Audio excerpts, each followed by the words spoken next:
Bazinga! So recently I made a community post showcasing one of the latest projects the Psy team is working on, the Mac 10. I saw really mixed comments on the post, and another where I asked you guys what topic should I discuss about Reason to Die. I think one of the comments that really stuck with me was this one. I'm not saying this guy is right or wrong, it's more of me realizing that a lot of people really lost hope in this game after PR's hiatus.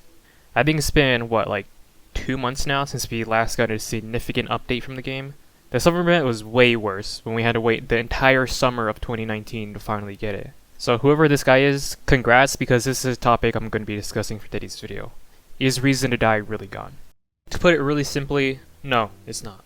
It's just a mixture of a lot of really unfortunate events, like PR suffering from a huge burnout from working on the game, more community drama, the discovery of shed farming, and now the game's mechanics showing its age after all these years. I'll be honest, I have no idea where the game is heading right now, and I know as much as everyone else does about PR's whereabouts. Last we've heard of any significant update on the Easter event was that he was only working on the mount race. There's no mentions of any bug fixes, new maps, a boss, new weapons, a zombie, new mechanics, anything.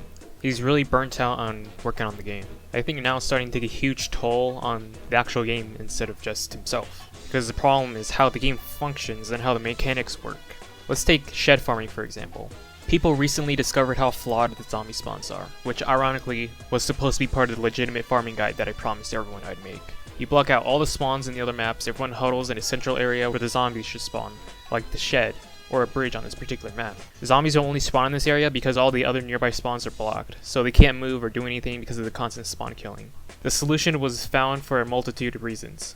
1. Because people hate the Skull Champion. People hate how the health is so much by default that the low ranks are automatically no longer useful and must be used as cannon fodder so the high ranks can survive. Many players don't like it because of its 200 damage axe swing and its smash attack, which does a lot of damage and has the ability to stomp on your body, sending you flying off the map so you can't be revived. People hate it so much that at first they started to bring explosive minigun in order to lag the champion so they would disconnect and then they could continue playing the game.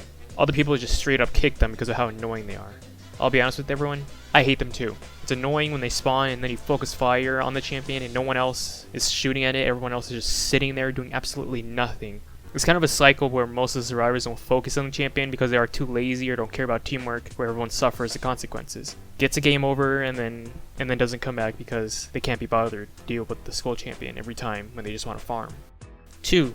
The cycle of progression isn't fun anymore. It's very controversial, but it kinda has to be said. I think most of everyone here can agree that once you prestige once or twice, the game gets pretty stale. You're doing the same thing that you've done already first time playing the game at a somewhat faster rate. Same weapons, same armor, same strategy. When I threw my hat in the ring when we first made the Winchester, I thought it was going to be like a one-time deal. I made my own suggestion to see if people like it, and that's the last time I ever do that. Then I realized how creative I could get with these ideas. How I could bring a mixture of unique mechanics in these weapons, make the gun pull bigger, more storytelling, and much more for the game. This realization led me to make Sinister Arms an actual group. There aren't a lot of unique weapons in the game.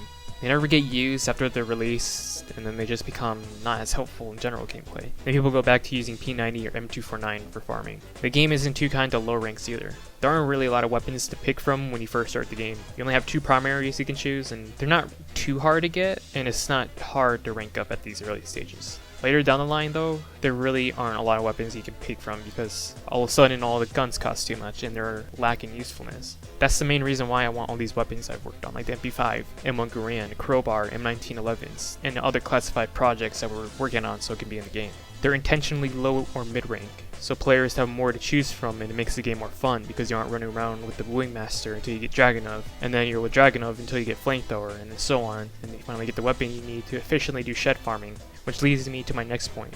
3. The game's starting to show its age. The game's been around since 2015-ish, like half the UI in the game right now is still the same from like 5 years ago. They need to be updated desperately.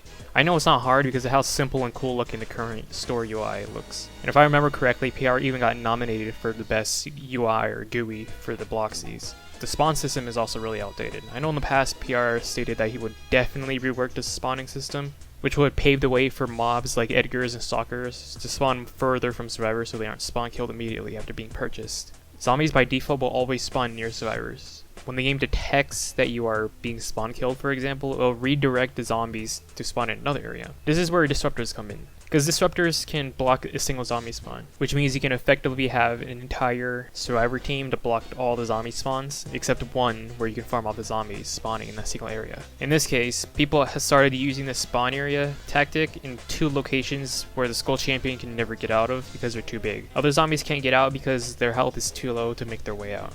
It's until survivors run out of ammo that this tactic will stop. It's gotten so bad that now mods have the authority to kill everyone to end the game so the farming can't continue. It's game breaking. Weapons like China Lake are being utilized because of their high splash damage, which has led many members of the community to get really upset with my team because we released such a broken addition to the game.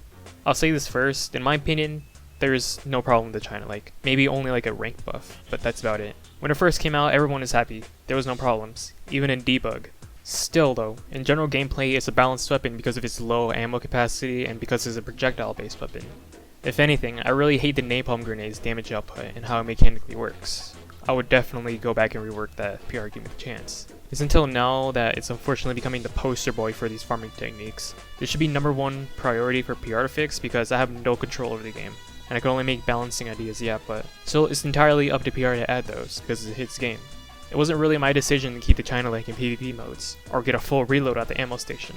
If you recall from the actual thread I made for China Lake, you can only reload 2 grenades at the ammo station like how you reload 3 rockets for the Tri-Blaster or 1 RPG rocket.